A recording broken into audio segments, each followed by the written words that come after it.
Hi everyone. Today I'm going to tell a shocking story of an innocent mother and her two little ones. If you are a fan of true crime, mystery stories, hit like, subscribe, and press the bell icon for all notifications. So before further to delay, let's dive in today's story.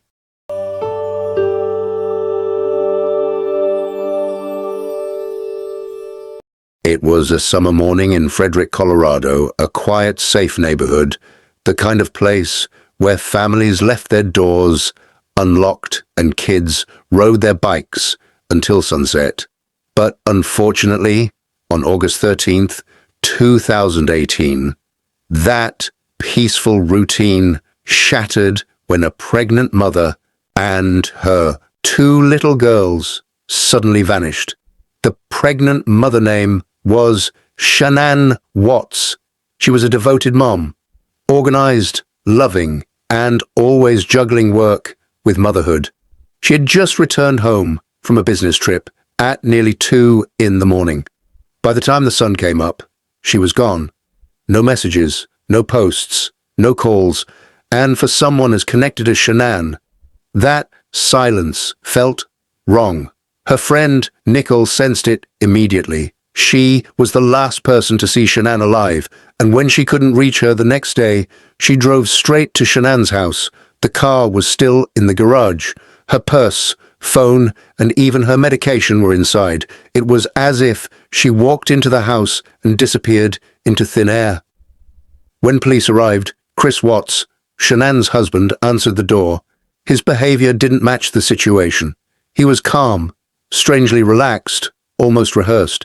He spoke softly, explaining that baby Shanann had taken the kids to a friend's house, but he couldn't name the friend, he couldn't explain the missing items, and he couldn't hide the unease in his body language. Officers noticed he avoided eye contact. His answers were too short, his emotions never lined up with his words. Something wasn't fitting. As hours passed, news crews arrived, blasting the story across the country. Chris gave a televised interview asking for his family to come home, but the public sensed what investigators already suspected. Something in his eyes didn't match the desperation of a man whose family was missing. Police brought him in for questioning, and he agreed to take a polygraph test. What he didn't know was that investigators already had surveillance footage from a neighbor's camera that showed Chris backing his truck into the garage early that morning and loading something inside. He claimed it was tools, but the timing didn't lie.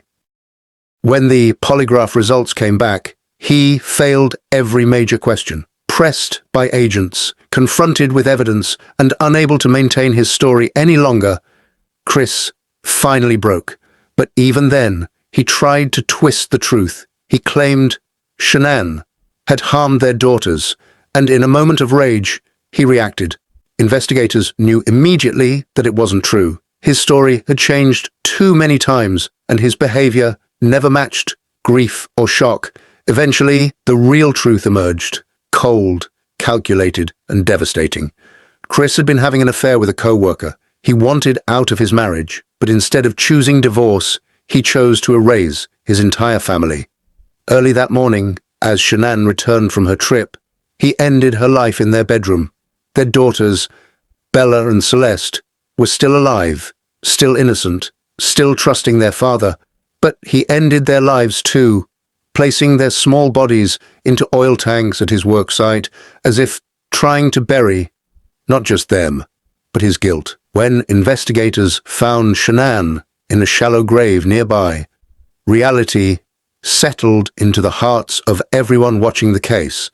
The man who claimed to be a family man had destroyed everything, all for a selfish fantasy of a new life. The nation watched in disbelief as Chris Watts pleaded guilty to all charges, 5 life sentences, no possibility of parole.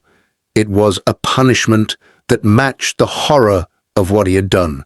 Neighbors who once waved to the Watts family from their driveways couldn't comprehend how their friendly, quiet neighbor became the center of one of the most disturbing family tragedies in American history.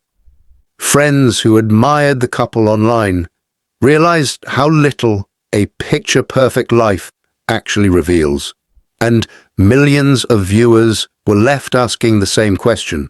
How can someone smile in photos with the people they plan to destroy? The Watts case became a reminder that the darkest stories don't always come from strangers or shadowy figures of the night. Sometimes, evil lives behind the same front door, where a family once felt safe, and the house in Frederick, Colorado, still stands today, quiet, unchanged, and haunted by the truth of what happened inside. A home that once held laughter, now remembered only for the nightmare no one saw coming. So what are your thoughts about Chris Watts? Let me know in the comments section. That was all for today. See you in the next story.